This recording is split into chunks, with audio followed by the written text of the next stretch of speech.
Guwahati science museum. এটা একটা অদ্ভুত আলোর মধ্যে যেন হচ্ছে ডায়নোসর, আবার ঘুরে এলে কিছু দেখা যাচ্ছে না, এদিকে সরে এলে দেখা যাচ্ছে ডায়নোসর, এদিকে সরে এলে দেখা যাচ্ছে, কিন্তু উল্টো দিকে সরে গেলে আর কিছু দেখা যাচ্ছে না। এটা অদ্ভুত। এটা পেন্ডুলিয়াম বাচ্চাদের সব সায়েন্সের সিস্টেমে।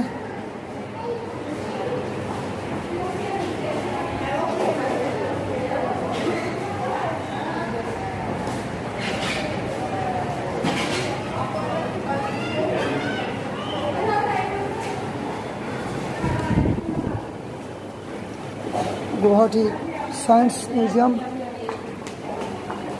একটা ভালো জায়গা, বেশ অনেক অলৌকিক ব্যাপার আছে যেগুলো বিজ্ঞানের কারণ আমরা অত জানি না।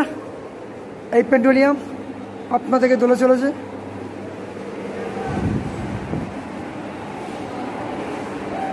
প্রত্যেকটা বিজ্ঞানসম্মতভাবে স্ট্রাকচার